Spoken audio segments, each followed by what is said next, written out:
Introduce yourself, state your name and DOC number for the record. Justin Winchester, 392298. Right, Justin, I'm Brennan Kelsey, along with me is Ms. Cheryl Knotts and Mr. Tony Marabell will be your panel.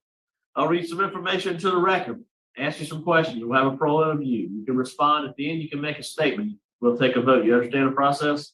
Yes, sir. Justin Winchester, DOC number 392298, a fourth class offender.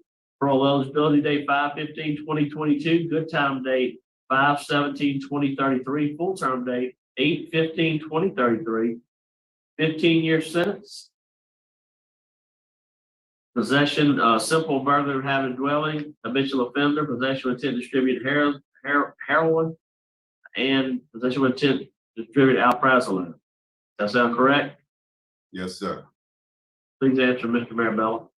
Thank you, Mr. Chairman. Mr. Winchester, my name is Tony Marabell. I'm going to be asking you a few questions. How old are you, sir? 42. And how long have you been in prison this time on these charges? 4 years and 6 months now. Now, in looking at your record, you've been arrested 10 times, 6 felony convictions. Your supervision history is extremely poor. Tell me what's been going on with you. Why all the crime? Honestly, as a juvenile, I did some things, nothing I'm proud of. As a juvenile, I went good for a while, and honestly, I was playing flag football and I hurt my leg, and that's how I got introduced to drugs. All right, how old were you when you were playing flag football? 31. I was going to Delgado Community College, and we had just started a flag football team. Well, you mean you didn't do any drugs until you're only 42 years old. You've got 10 arrests. You've had 6 felony convictions. You didn't start getting in trouble till you were 31? No, I was getting in trouble before then. Like I said, get in trouble. Tell me about why you were getting in trouble. So it wasn't drugs, just a criminal? I was a juvenile, not thinking for myself, hanging with the wrong crowds. When you tell me about when you started using drugs. I started using drugs. The first time I ever used a drug was marijuana. I think I was maybe 13. All right, okay. Now we're getting a little better, okay. And how often did you use marijuana back when you were 13? Honestly, like an everyday base. Ah, okay. And so how you kept using marijuana all that time? Yes, sir. So when you were 31 and got hurt in flag football and you took a few pills, you'd already been smoking marijuana every day for years, right? No. I'm sorry about you breaking up. I misunderstood the question. As a juvenile, I did it, but from I want to say from the time I was 20 up until 31, I was a different person. Like I didn't even care for it to try to even be high. How old were you in 1997? 17. That's your first felony conviction. You weren't using drugs then? Yes, you got sir. 2 felony convictions then. You got a felony conviction in 98. You got another felony conviction in 98, one in 99, one in 2011, one in 2012. Now, you weren't on drugs. You were just a criminal. That was my question earlier. So drugs wasn't an excuse back then. Why were you committing all of this crime then? I was a juvenile, not thinking for myself. We're not a juvenile in 97 and in all of these. This is your adult record. I was already by then. I was already how you say, going off the horse and was using marijuana heavily by 97. By the time I was 17. Well, just a minute ago, you told me no. You only did it when you were juvenile, and you waited till you were from the time you got out of juvenile facility until 31. You were clean. You said didn't do no drugs. Now, did I mishear that? No, sir. I misunderstood the question. I'm sorry. I don't think you did. I think you're lying to me. Now, this is the time for you to be honest. You're Yes, a drug addict. Are you not? Yes, sir. You've been a drug addict since you're 13 years old. So don't BS me about, oh, I was clean all this time, played football, took some pills, and that's how I got caught in all of this. That isn't what happened. Yes, sir. Now, let's start over again. Yes, Tell sir. me about your drug use and what it had to do with all these crimes you committed. Well, once again, I started using drugs when I was 13, and during the process of using drugs, being with the wrong crowd, getting into all type of stuff, and constantly every day, I had no structure. I'm gonna say that I had no structure, and I constantly was just use drugs to hide pain, things that I've been through as a child. All right, well, I believe that now. And how long did you do that? All the time during up until you came to prison this last time? Yes, sir. But I did, honestly, I got a break, for maybe like 5-6 years before I had used the drug again, any drug. I believe that you might have had some sort of problem that you stayed clean for a while, but you went back to using drugs again. Yes, sir. Can we both agree that you're a drug addict? Yes, sir. How about alcohol? Never was really my thing. I never was a drinker. Okay, so when you came back to jail 4.5 years ago, were you using drugs? Yes, sir. What drugs were you using then? Heroin and cocaine. Heroin and cocaine. Okay. When did you start using heroin? My first time using heroin was in 2012. Okay, and how often did you use it after that? Regularly. Maybe if we using a week time base, I would say at least every day. Now, do you see a little inconsistency in what you're telling me now and what you told me about 5 minutes ago? Yes, sir. I was using my juvenile, but I wasn't thinking we was. I don't think so. I think you're trying to BS me. Now let's talk about Blue Walters. You went through Blue Walters in 2019? Yes, sir. Did they teach you to be honest about your drug use and your alcohol use? Yes, sir. Why aren't you being honest with me today? I'm gonna tell you something. If you're honest with me and you tell me I've been a drug addict all my life and now I've got some programs, got some treatment, I'm a different man, I'm all for you. But you sit here and lie to me, that's what drug addicts do. I ran a drug court for 14 years. And when they continued to lie, I knew they were still in denial and they weren't on the right track. And I'm concerned about you because you weren't honest with me a few minutes ago. I had to drag all of that out of you. And don't tell me, oh, I misunderstood you. You knew exactly what I was asking and exactly what I was talking. So why did you come in here to lie to me? It was never my intention to lie to you. Don't tell me that. You knew my questions. You tried to make me believe you didn't start using drugs until you were in a flag football game and got hurt. I mean, when I said that, I meant the drugs that I was currently using, like heroin, because before, as a juvenile, I never touched heroin. That's what I thought we were speaking on. So tell me what other programs have you taken? What did you get out of Blue Walters? Tell me. The best thing that I got out of it, I mean, I don't know how this may sound to nobody else, but the best way I can say it is to quote it to you. God grant me serenity to accept the things that I cannot change, the power to change the things that I can, and the wisdom to know the difference. That's the serenity prayer. That's a good thing to know. What did you get out of the program? It's a good prayer, and I hope you say it every day. But, yes, but sir. Tell me what you got out of the program. What tools are you going to use to stay sober? First of all, upon release, if I get released, I plan on getting me a counselor. Not a I say the wrong word. Was it right? Can somebody help? Sponsor. Your sponsor, yes. Yeah, what does the sponsor do for you? Tell me what you get a sponsor for. to help somebody you could talk to when if you're feeling down or you're feeling like you maybe want to relapse.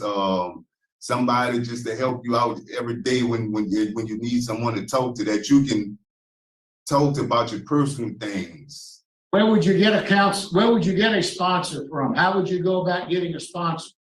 The everything I research, they have NA classes on the streets, and also drug court programs help you get things like that too. Drug court programs require a felony conviction. You want to go into a drug court program? No, sir. I would love, honestly, sir, I would love drug court, because being in prison is one way of staying free from drugs. But once we get out, you know what I'm saying? We can't do it alone. I can't do it alone. Nobody can. And I know drug court would be a great help. How long were you in, Steve, Blue Walters? It was a 4-month, 120-day program. So tell me some things you learned. What sort of tools are you going to use? You said you're going to get a sponsor. What else are you going to do to stay sober? Work the steps, stay focused, definitely change people, places, and things. I'm not going back to the same lifestyle. Get me a job, work, and also, like I said, take NA classes, outside classes. You taking any classes now? Are there AA meetings or NA meetings where you are now?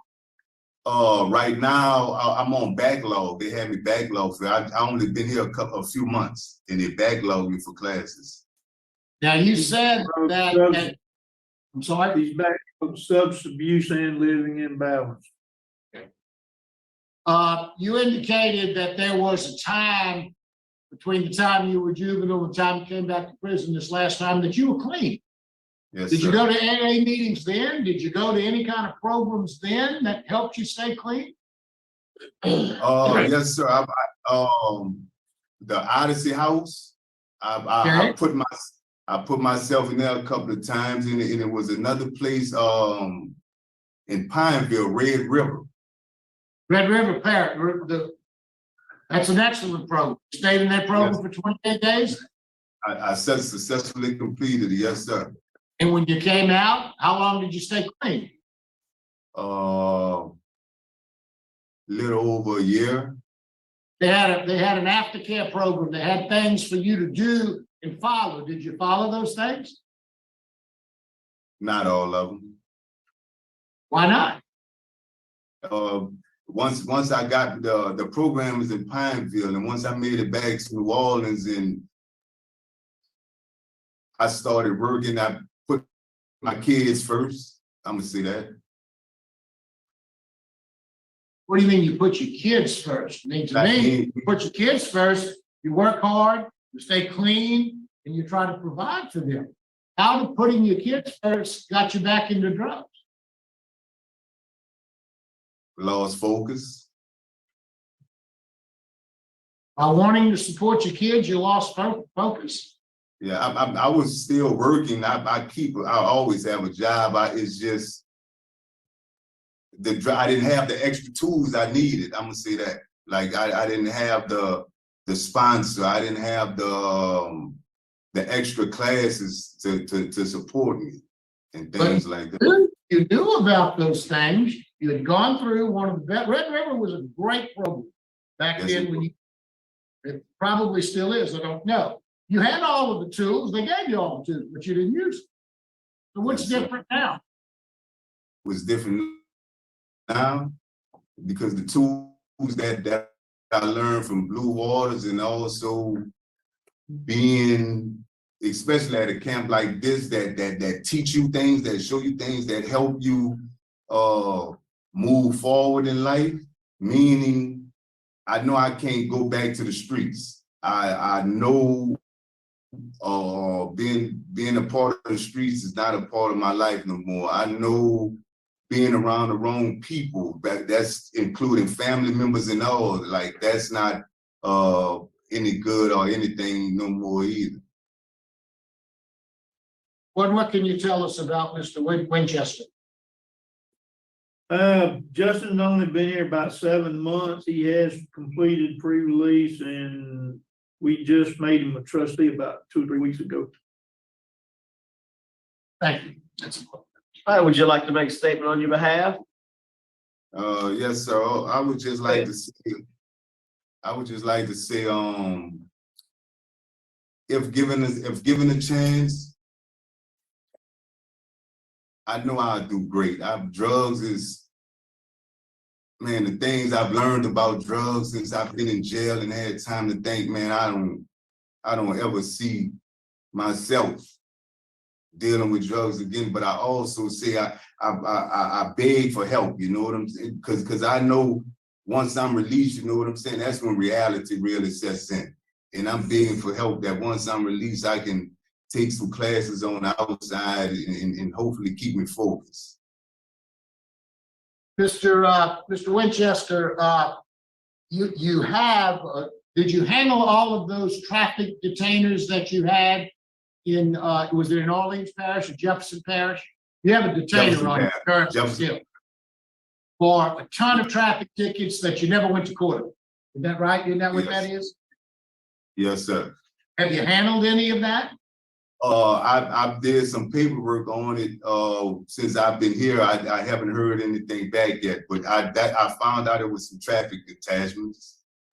My mom said when she talked to him, once I pay, I think it was like $1,800.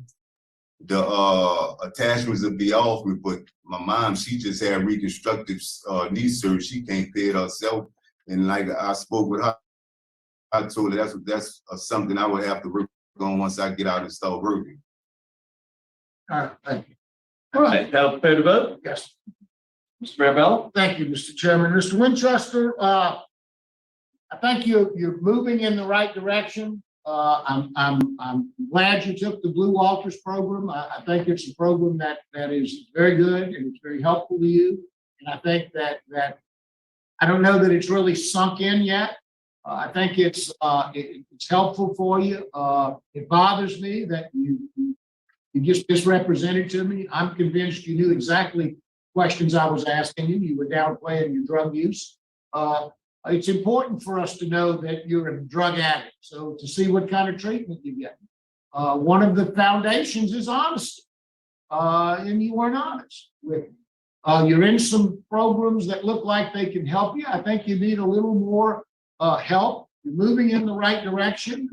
You've only served 4 years on a 15-year sentence, but I think you're moving in the right direction. My vote today is going to be to deny, but I am encourage you to continue the program. So you're in some programs, you're backlogged right now for some, to get a better plan for your sobriety. That's my vote. I'm just Ms. Renata? I share the same concerns, Mr. Winchester, so my vote also is to deny. I believe you could benefit from more programs to better understand the significance of your drug addiction. But do that, take the programs, reapply when you're eligible to do so. Good luck. And my vote today would have been to grant your parole with some special stipulations because of the work you've done, the time you put in. I think you're ready, you want some help, but you have 2 votes to deny and 1 to grant. Today your parole's been denied. Good luck to you. When can I re-reply? And looked at with classification. Oh, Yes. yes.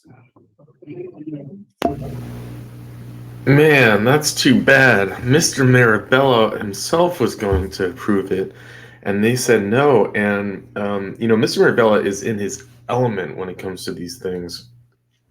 He's impressive to see. You don't want to mess with him, but he was even going to approve it because, and that's a shame that the other 2 judges did not. And I wonder if Mr. Marabella would have gone first, that they would have had a different opinion. And the reason I say this is that I also thought, wow, he's lying. But then he had an honest answer, which was when Mr. Marabella said about the flag football, he stopped and said it very clearly, very succinctly. He said, I thought you were referring to when I got hooked on heroin. It started with the painkillers and the flag football. So it wasn't that he was being dishonest. He was, I think, just caught up on that question. And I think Marabella was satisfied with his answer. That was how I heard the hearing. So it's just unfortunate. It really is, I think.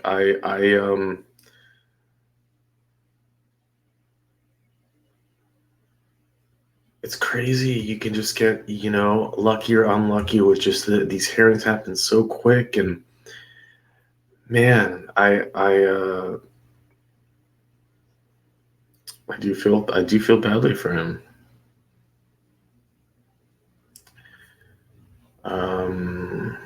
I think it's about a year to reapply. It might be 2 more years till his next shot. So it's on him. He's just got to finish all the classes he can and be prepared and get out.